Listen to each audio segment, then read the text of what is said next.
Welcome, everyone, to episode 1 of the Dolphins Make Me Cry podcast. I'm your host, Steve Giordano, and this is awesome to me, something that I've wanted to do for a very, very long time. So I'm blessed and honored to be starting this YouTube channel to bring content to all the Miami Dolphin fans that are out there, hopefully bring some value, have some fun with it. And I really got to thank the fact that I am in financial services, entrepreneurship, for giving me the ability to have great businesses and now have the time to add this in. We're going to make this a quick half hour every single week. We're going to recap what's gone on in the games that have passed, what is coming in the games to come, and really, what it's been like the last, 37 years or so as a Dolphin fan, which it's been tough sledding. But I'll say this. We have a lot of hope going into this year, and at the end of the day, what do the teams in the NFL always sell fans? They sell us on hope, and they want to get us excited and revved up for the upcoming season. But here's the thing that I'm going to tell you about me and this podcast. I am not the Homer Dolphin fan. I am the one who's going to be the most critical of the team that I support because, frankly, they deserve criticism for all the BS that they've put me through the last 35 years and all the fans. So you're not going to get cookie cutter here. You're not going to get, rah-rah pom-poms.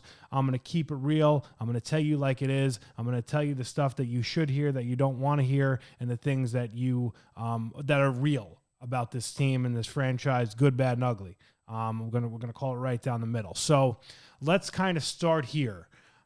Going back to the end of last season as we ramp up for the 2024 preseason that starts next week, what can you say? The Dolphins had a very exciting season, probably one of the most exciting ones in my lifetime in the last 25 years, where you had a electric offense.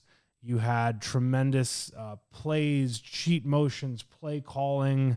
You had a tremendous run attack, running all the outside zone. You had a very good top 10 defense that started out a little rocky, but they really found their way. You have a team of lots of stars, which, let's face facts, in the last 25 years has not been the case with this team. So you had a lot of really, really good, the problem is this. 1, this team was learning how to win. 2, they get off to these fast starts. They take advantage of the home field advantage being down here in the hot weather in South Florida, where they can really have that advantage against their opponents. They can gas their opponents early on. They get off to the hot start. But as has been the case for most of my lifetime, in December, in January, when it gets tough, when it gets cold against playoff teams, this team has been soft. And the fact of the matter is, this team, until they prove me wrong and they show us otherwise, they're a soft bunch from a physicality perspective, right? I think there's amazing players on this team and guys with mental toughness. And when I say soft, I mean from a physical perspective of the way they play. And I think it starts with Mike McDaniel. So last year, when you're looking at it, 1-6 against playoff teams, terrible. Down the stretch, terrible, getting destroyed in Baltimore. You win the game against Dallas where you kick 5 field goals. You get yourself into the playoffs. You have an 11-6 season. You had a 3-game lead with 5 games to go against Buffalo, which was an absolute choke job travesty that you blew the division at home on a Sunday night. One of the worst experiences as a Dolphin fan I'll ever have. You go into that game so excited, you can take care of business, you can win the division from Buffalo for the first time, essentially the first time they would have won the division in 15 years, and you blow it. And then, going into that Chiefs game, I said it going in, they had 0 shot to win that game. Going into one of the coldest games in NFL history, they had decimated with injuries, but you're going to hear a lot about injuries because the Dolphins have dealt with a lot, but every team does. They were decimated on the defensive line. They had 0 shot in that playoff game, and it showed. You had one sputtering, nice long touchdown to Tyreek Hill in that game, but other than that, you did absolutely nothing. Takes us into the offseason. It was a very all over the place type of an offseason where, the thing that you hate about the NFL is you hear so much about money, and obviously the offseason is a time to hear about it. Salary cap goes up as it does every year, And now you have this conundrum. Do you pay Tua? Do you not pay Tua going into his 5th year? What does he deserve? What does he not deserve? You hear him say the market is the market. You see, big contracts going to quarterbacks that are not as good as he is. So what do the Dolphins do? They lock him up. I'll give Chris Grier credit. Chris Grier's been here forever. He's the cockroach of South Florida. The guy, just doesn't die. He's got 100 lives. But I will give him credit where credit is due. He's built the roster. He's done the best he could do in spending money around the fact that this team does spend money. Stephen Ross is not afraid to shell out dollars to pay for this team. But they finally come to an agreement with Tua. They get him locked up long term. They just actually today, they were able to restructure Tyreek Hill to get him 3 years here, $90 million. They restructured Jalen Waddle. Obviously, in the offseason, you lost a lot of key guys, but the reality is in the NFL, you can't keep everybody. They did a really good job over the last 3 to 4 years in drafting overall, and they got production out of these guys. They had good seasons. And then when it comes to year 4 and 5, it's time to pay them. Just can't pay everybody. So you definitely lost some guys defensively. Christian Wilkins just got a ridiculous contract, which the Raiders are just, I don't want to say stupid, but the fact of the matter is when you have a lot of money and you can spend it, you might as well. We didn't. Christian Wilkins is not worth, $28 million a year as a defensive tackle who doesn't get that many sacks. Great player. Would love to have him, but not for $28 million. So you lose someone like him, you lose Van Ginkel, but you had additions, linebackers like Brooks and some other guys that they were able to add on the defensive side of the ball as they're trying to really fill the shoes on the defensive side, on the defensive line.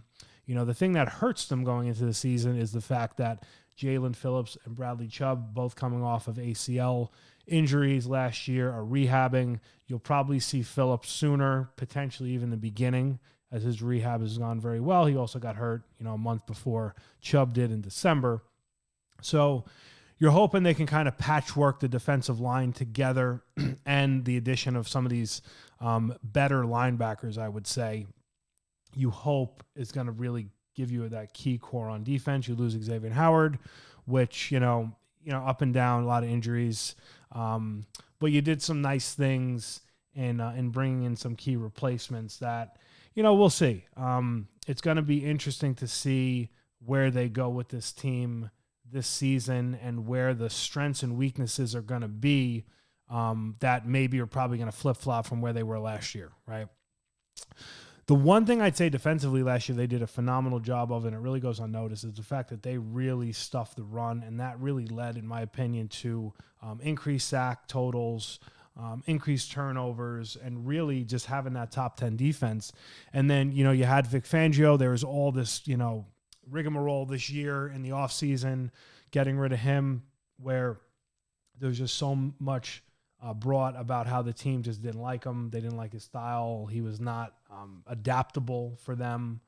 So hopefully this year with Anthony Weaver, young guy, bringing that tough mentality from Baltimore, you hope that can kind of translate into this team. Because again, I'm always going to go back to this. If I was to look back at the last 25 years, most of the years the Dolphins have been subpar, 9-7, 7-9. You've had some, tank years, and then the last 2 years you've had some pretty good years. The years that they've actually played well, right? They've been a physical bunch for the most part. Last year was kind of up and down. You had, you played very physical defensively. You had your spots offensively with the offensive line, but then you had some injuries and you lose some of the physical guys that are on your offensive line. And then all of a sudden you can't run the ball, you can't push, and you can't, beat the guy in front of you. At the end of the day, the quarterback position in football is the most important position, but in my opinion, the second most dynamic of football is physicality. Right. So that you look at the game, they're doing everything they can to make the game safer, as they should. Right. We don't want people, later in life having concussion issues and just issues physically. Right. So they've done a lot to make it a safer game. But at the end of the day, the intimidation factor of football, the physical nature of football, that will win, right? And I'm gonna equate it to this. When you look at the Ravens, a team that I can't stand, right? But I respect the hell out of them because when you play the Ravens, it doesn't matter if they're a good roster, bad roster, if they're projected to be good or bad, they're gonna smash you in the mouth, right? Now, the years that they don't have a ton of talent, you might be able to get over on them, right? Just because they're not as talented. But you're in for a long day and they're going to punch you in the mouth. My problem with the Dolphins for a long time has been they don't have that mentality, right? Somebody comes into South Florida, they're like, okay, if we come in the beginning of the year, we're going to deal with heat and we're going to be exhausted and we're going to deal with speed. And obviously this team is built on speed and speed kills and loves speed, and they're able to do a lot of amazing things with the speed to be the counter, right? Because if you just have speed and you just have motion to get over on teams, you're going to be able to kind of figure that out. And it's interesting because this week they just came out, Dolphins running all that cheat motion where Tyreek Hill and others will kind of start the motion as they get right out into their break and into their route. The NFL is saying, hey, that's illegal. You shouldn't be doing it, and we're going to police it more this year. Now, it always was in the rules, but I think the refs were kind of just not on it as much because, again, in fairness to refs, you don't want to have penalties every 5 seconds. So the thing the Dolphins have to think about this year is how do they now get by the fact that they can't have the cheat motion? They have to run more conventional offense. And to me, I'm always going to go to this, and I scream about it, and you're going to hear me scream about it on this podcast probably every week. Running the ball, even though it's a passing league, running the ball, in my opinion, particularly for this offense, opens things up for Tua and for Hill, Waddle, and hopefully tight end, which we'll get to in a little bit here. That run game, that threat of a run game. It's not to say you have to run the ball for 150 yards a game, 200 yards a game. No. If you can give me 100 to 115, but you can give it to me when I need it, right? So one of the things with stats in football that is really deceiving is we were one of the top rushing teams. I think they might have ended up second or third from a rush category. Raheem Mostert had just a boatload of touchdowns. He broke the Dolphin touchdown record. I think he had 18 or 21, something like that. And that was amazing, right? But the problem is when I look at the stats and I look at the games, they don't line up. And they don't line up in this regard. When they needed tough yards, when it was 3rd and 1, when it was 4th and 1, when it was, 3rd and 2, they most of the time statistically weren't able to convert the first down. So what does that lead you to believe? That leads you to believe that you're not physical. The other thing there is they run a lot of the outside zone as opposed to the inside zone, which then tells you, okay, they can't smash the guy in front of them up the middle when they need to get a yard. That's a problem to me. Right? Now, defensively, on the defensive side of the ball, you didn't really have that problem because you were very physical up front. But again, you lost Christian Wilkins. You lost some guys, Van Ginkel, and you got some guys coming in. They signed about, 37 defensive linemen and linebackers to kind of fill these shoes. It's going to be interesting to see who actually takes the reins as we kind of go through the roster here. We trim the roster down as we go through the preseason. But, on the offensive side of the ball, that's a problem for me. So the other factor would be the tight end that we just mentioned. So last year, they were the only team that did not have a tight end touchdown, which is honestly laughable to me. Now, in fairness, they had so many touchdowns. I think they might have been top 3 in actual total touchdowns. I think they had about 45 last year. They killed it. They scored a ton of points. You can't complain. However, they don't have that threat, or at least didn't, at the tight end position. And that's a problem. And they need to get more out of that this coming season. And it'll be interesting because they signed a tight end out of Atlanta. It's going to be interesting to see what he can bring to the table because they have to be able to open up this middle of the field. If they can run the ball consistently and they can open up the middle with the tight ends, that really just, makes everything take it to the next level for this offense. And that's where, to me, the offense just, I don't want to say struggled because they didn't struggle. They struggled at certain key moments of the season, and that's a problem. So hopefully the addition of Jonnu Smith at tight end who's a true tight end, and he's had, tremendous amount of receptions in his career. Hopefully that's going to make a huge difference for this offense coming up. The big thing for me, and anybody who's a Dolphin fan, you're going to hear complaints about this forever, right, is going to be the offensive line. Now, they didn't do a hell of a lot to improve the offensive line. They did some stuff. You draft Patrick Paul. He's basically going to be, the backup this year, backup tackle.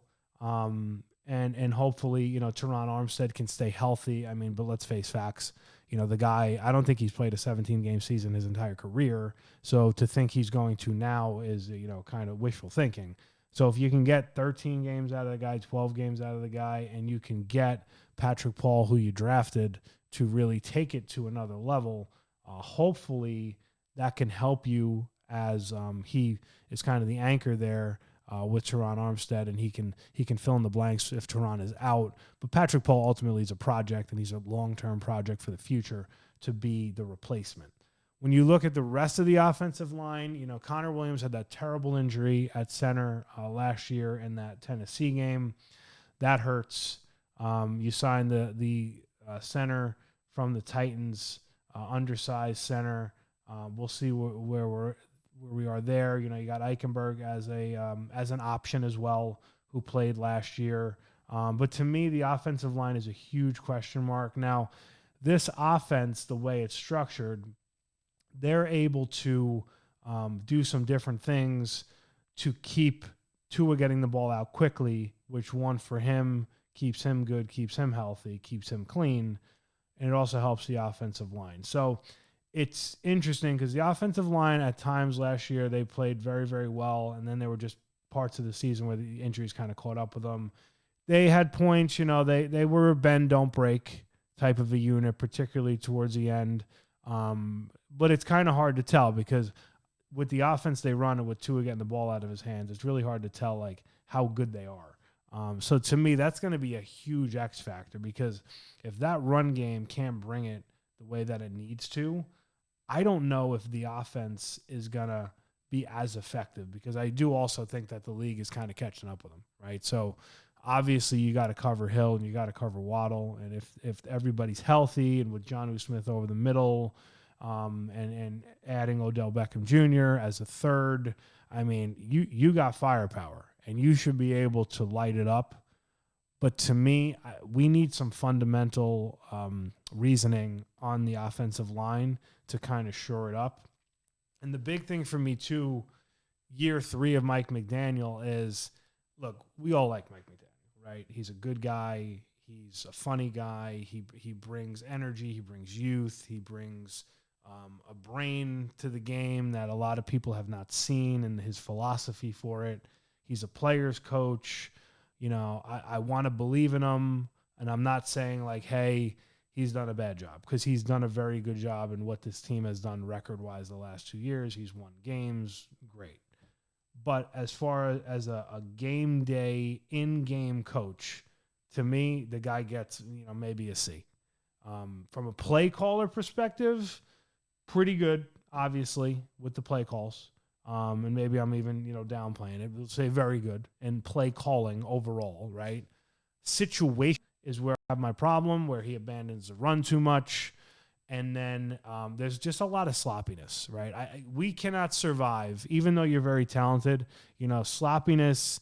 And I don't want to say that they don't work hard because they do, but it's, sloppiness and hard work. If you don't have both of those things kind of shored up, your talent, is going to be neutralized a lot of the time, and you're going to be kind of fighting it, right? And I feel like there's a lot of games they're fighting it because of bad play calling or inopportune at the time play calling, and then just poor in-game management.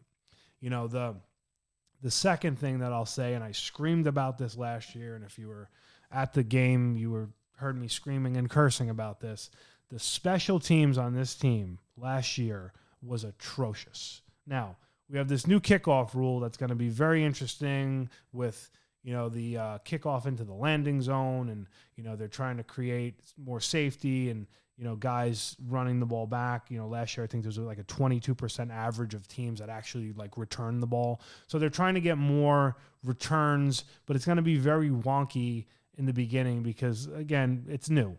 It's a 1-year tryout for this kickoff rule, and we'll see. It'll be interesting to see who the good special teams coaches are that actually like learn it and use it to their advantage, and then the ones that are just they don't know what the hell to do with it. Danny Crossman, I don't know how the guy still has a job personally, because the special teams the last 2 years has been total shit, but he's still here. Okay. If you don't get more out of the special teams by week 6, I am firing his ass, because last year the special teams was atrocious. It essentially lost you the Bills game because of the long punt return at the end of the game. You had up and down field goal kicking, which, I don't know what to make of our kicker. He can be good and bad, is what it is. He signed, he's here. Punter situation, again, I know it's not the sexy thing to talk about, the punting game. However, when you start thinking about, okay, are we a winning team or a losing team? And in my opinion, in football, you got to do the little things well, right? We can do the big things well, and we can throw bombs to Tyreek Hill and Waddle, and that's terrific, and we love it, great. But if you're giving the other team the ball all the time at the 40 or the 45, you're missing field goals, your punt team sucks, you're putting your defense in bad positions. Everything in football, to me, is like a domino. And last year, the special teams domino was absolute garbage, and it has to change. And not a lot of people are going to talk about it because, again, it's not what's like the thing to talk about, but it needs to be stated. Particularly now this year, like I said, you're changing rules, and you're going to have a whole new look for what the kicking game actually looks like. So it'll be really interesting to see how they manage it as my timer goes off. So for this season, to me, when you look at expectations, it's put up or shut up time. You've paid everybody. You've restructured people. Greer has done a very good job. I got to give him a ton of credit for what he's done in the maneuvers of money, who's been paid, who's been kept. I think he's done the best job that he possibly probably could, and he's a shrewd negotiator, and I give him a lot of credit for what he's done. And I know some people are going to hear that and be like, oh, my God, you're actually giving him credit when I usually rip him all the time. But I'm going to give him credit. But when you look at this, it's put up or shut up time. This roster is loaded with talent. It's paid. You now have third-year head coach Mike McDaniel. You've now made the playoffs 2 years in a row, and you faded because you didn't capitalize and didn't get a home playoff game. To me, when you look at this season's success or failure, right? Ultimate success, look, we go into seasons to win. I'm a winner. If I'm not number one, if I'm number two, I lost. That's how I'm going to look at it. But from a football perspective, we're going to say they need to win the division. They need to have a home playoff game. They need to win a home playoff game at a minimum. And I'm on the fence of even saying they need to win 2 playoff games and go to the AFC Championship. Because you got to look at the roster and say the window is ticking. Now, the negative of the roster, I'd say, is you got a lot of 30-year-olds now. And 30-year-olds get hurt. They break down quicker. When you've had a roster and team that the last 2 years has faded with injuries, and everybody has them, that's a little alarming, right? And it's very hard to go into a season and say, hey, all of a sudden 30-year-olds are not going to get hurt when traditionally they do, right? As the season goes on and it's a long, grueling year. So when you look at the expectations, that's the expectation. There's no other way to look at this. It's put up or shut up time. You've finally built a team that's good enough. You have stiff competition still in your division. Even though Buffalo lost some guys, they're still Buffalo. They still got Josh Allen, who unfortunately, basically the Dolphins are Josh Allen's bitch at this point because they just cannot beat this guy, which is comical because he's good, but he's not that good. He's a turnover machine. And if somebody would actually knock him out in a game and put him on his ass, you might actually beat him one of these days. But be that as it may, you have that scenario. You have the Jets with Aaron Rodgers. They have a lot of talent. They've done a lot of good things. They're kind of a wild card. They could obviously go either way of being pretty good, based maybe even not making the playoffs. You don't know.